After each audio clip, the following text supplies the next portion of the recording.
Jumpa lagi sahabat Lentera Sabda yang terkasih. Hari ini Senin 28 Oktober 2024. Renungan kita ambil dari Injil Lukas bab 6 ayat 12 sampai dengan ayat 19.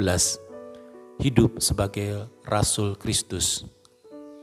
Sahabat Lentera Sabda yang terkasih, sebelum memulai karyanya, Tuhan Yesus memilih 12 rasul. Ketika hendak memilih ke-12 rasul, dikatakan Yesus berdoa semalam-malaman. Tentu bukan hanya satu malam, tapi bermalam-malam.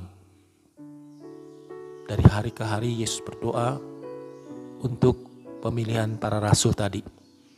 Setelah terbentuk atau terpilih 12 rasul, maka Yesus mengajak mereka untuk ambil bagian dalam karya Yesus dan bahkan juga melanjutkan karya Yesus di dunia ini sampai pada kita. Demikian juga kita yang sudah dibaptis, maka kita juga menerima tugas yang sama. Kita dipilih dan diangkat menjadi Rasul Kristus. Hidup di tengah-tengah dunia, merasul dengan segala macam profesi, kehidupan, pelayanan, dan pekerjaan kita. Oleh karena itu kita diajak sadar sebagai rasul. Apa sebetulnya tugas kita sebagai rasul? Tentu sebagai rasul tidak lain tidak bukan adalah tugas kita mewartakan. Bukan hanya mewartakan, tetapi juga mewujud nyatakan warta yang kita sampaikan supaya selaras. Tidak hanya pewartaan saja, tetapi juga perwujud nyataan dari warta yang kita sampaikan tadi. Supaya apa? Supaya antara yang diwartakan dan apa yang dibuat itu selaras, sama. Seperti itu juga Yesus mewartakan kebenaran. Yesus mewartakan sabda Allah, tetapi Yesus juga mewujud nyatakan dalam hidupnya. Bagaimana sabda itu juga semakin hidup dan semakin nyata di dalam kehidupan Yesus sendiri. Sehingga menjadi teladan bagi orang-orang yang mendengar dan juga yang hidup bersama dengan Tuhan Yesus. Sahabat Lentera Sabda yang terkasih, demikian juga kalau kita dipanggil menjadi rasul. Dan selalu itu otomatis ketika seseorang dibaptis, pasti dia dipanggil menjadi rasul. Maka tugas kita adalah tadi bagaimana menjaga amanat yang sudah diberikan Tuhan kepada kita, yaitu mewartakan sabda kebenaran, sabda kebaikan, sehingga dengan demikian semakin banyak orang percaya, beriman, dan diselamatkan. Oleh karena itu semua tergantung pada para rasul, pada kita sebagai rasul. Kalau cara mewartakan kita itu benar, maka orang dituntut pada kebenaran.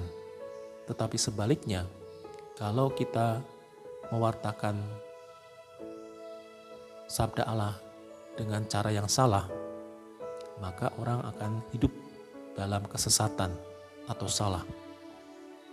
Oleh karena itu pertama-tama kita mesti memahami sabda Allah itu yang akan kita wartakan kepada orang lain.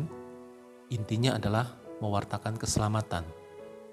Maka kalau kita mewartakan keselamatan, artinya kita mewartakan segala sesuatu yang benar, yang baik, dan yang lurus, sehingga tidak membelok, sehingga tidak mengaburkan arti keselamatan itu, sehingga dengan demikian orang semakin mudah untuk mencapai keselamatan. Oleh karena itu di dalam kehidupan kita memiliki yang namanya sakramen. Sakramen adalah artinya tanda dan kehadiran Allah. Tanda dan kehadiran Allah adalah sakramen yang sudah kita terima, mulai dari sakramen baptis, sakramen tobat, sakramen ekaristi sebagai puncak, dan tentu sakramen-sakramen yang lain. Kita selalu membawa tanda dan kehadiran Allah di tengah-tengah hidup kita. Karena kita menyandang sakramen tadi, kita menerima sakramen. Jadi semuanya itu tidak lepas antara kita dengan sakramen. Sakramen itu menyatu di dalam kehidupan kita. Maka bagaimana sakramen itu berdaya guna di dalam kehidupan kita untuk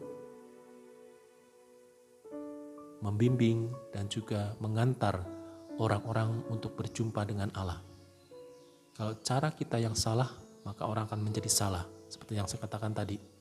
Kalau cara membimbing, mengantar orang pada keselamatan dengan cara yang benar, maka orang akan sampai pada keselamatan yang benar, keselamatan yang kekal.